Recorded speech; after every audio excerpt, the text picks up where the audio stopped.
pour le décompte final. 10, 9, 8, 7, 6, 5, 4, 3, 2, 1, top.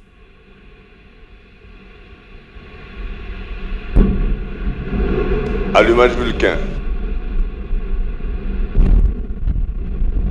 Allumage EAP, décollage.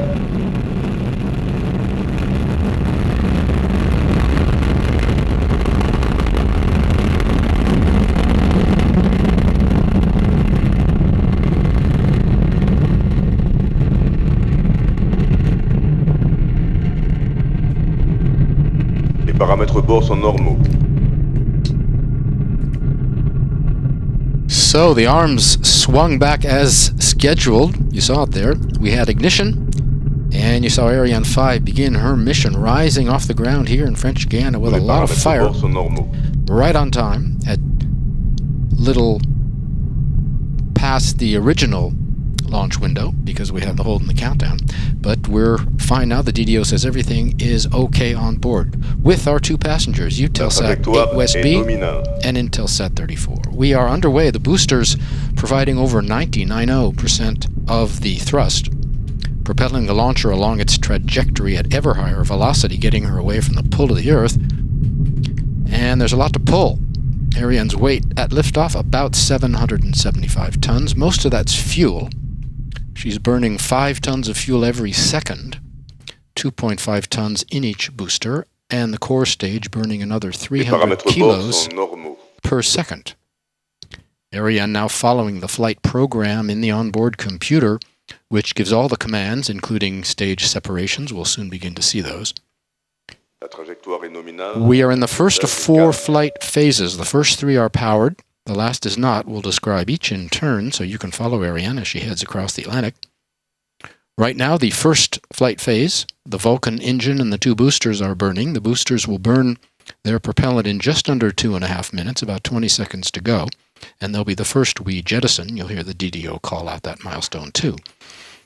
We're heading east over the Atlantic. The decision to build the site here in French Guiana made in the 60s when France wanted a new base, in part for its opening on the water, to allow for launches over uninhabited areas. On the animation, you saw the separation of the booster, so we've had that right on time. The confirmation by the DDO right on time at about 79 kilometers up. You see what that looks like. The other booster out of camera range on the left. The onboard computer detects that there is no more fuel in the tanks. Nice shot of Ariane rising. The dot of light is the core stage still burning. As they have no more propellant to burn, the thrust decreases and the computer senses the drop in acceleration. Coming up next on separation of the fairing, you see the logos there that's placed there by the customers. That's something of a tradition. We said 79 kilometers altitude, roughly. You can see on the bottom left is our altitude, on the right is our speed. Sometimes the figure is not exactly what you see in the screen. That's normal. That's due to a slight delay or lag in the telemetry coming in here. We've had separation of the fairing right on time. You see Eutelsat exposed to the elements there. Separation of the fairing given by 2 pyrotechnic systems, one horizontal and one vertical. These are cords that actually remove the fairing by a small contained explosion. We emphasize it's controlled, so there's no threat to the vehicle. We can separate the fairing now because we're out of the dense layers of the atmosphere at over 100 kilometers up. You can see what the jettison of the fairing looks like. There's another half on the right side out of camera range. Above 100 kilometers, there's neither friction nor heating, which could disturb the passengers. Liftoff's very noisy, and a noisy affair which shakes the launcher up. We could also discard any dead weight when possible to maximize the launcher's operation. We can do that now. The fairing weighs over 2 tons. We are in the second powered flight phase. The boosters have done their work. Only the single engine burning now. It'll burn for about 9 minutes in all. Our speed is important at this moment, and that's the role of the main stage. Its cryogenic propellant system is not only highly efficient, but provides a push that can last for a long time, like 9 minutes. There are different propulsion systems on the Ariane 5. Cryogenics, as used in the main stage, are more efficient than solid propellant, which is used in the boosters. Basically, solids are for getting us off the ground, away from the pull of the Earth. Cryogenics for more precision orienting of the vehicle, and they can allow for a stage to be reignited in another version of Ariane. We're going to go to a replay of the liftoff that happened just 5 minutes ago, so you can relive those exciting moments. Coming up, Ariane 5 is the heavy lift launcher. The other two members of the family, Soyuz, lifts middle-sized payloads, 2 and 3 tons, and Vega, the light lift vehicle, for 1-ton missions. Here's the replay. You can see from another angle. It's always exciting to live these moments of liftoff. We have cameras at several of the half-dozen observation sites that are stationed across the base. There's another one. It's a big one. It's a big base, 750 square kilometers, about the size of the island of Martinique, our neighbor, if you know Martinique. And these observation sites furnish us with shots from different angles. People also line the beaches to watch the launch, where the view is also quite good.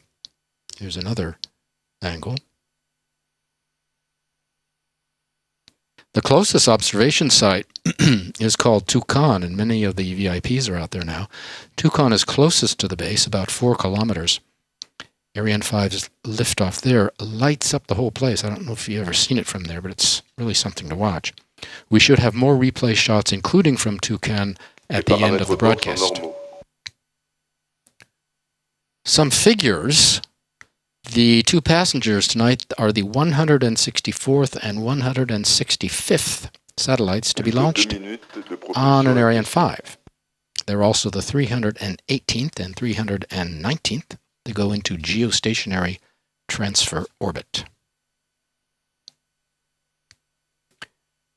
2 minutes to go, roughly, in the lower stage burn. On the right is Eutelsat, exposed to the elements. Under that, the black bell-shaped structure, that's called the Silda. That's a carrying structure that allows us to lift a second passenger. And underneath the black Silda is our second passenger, Intelsat 34.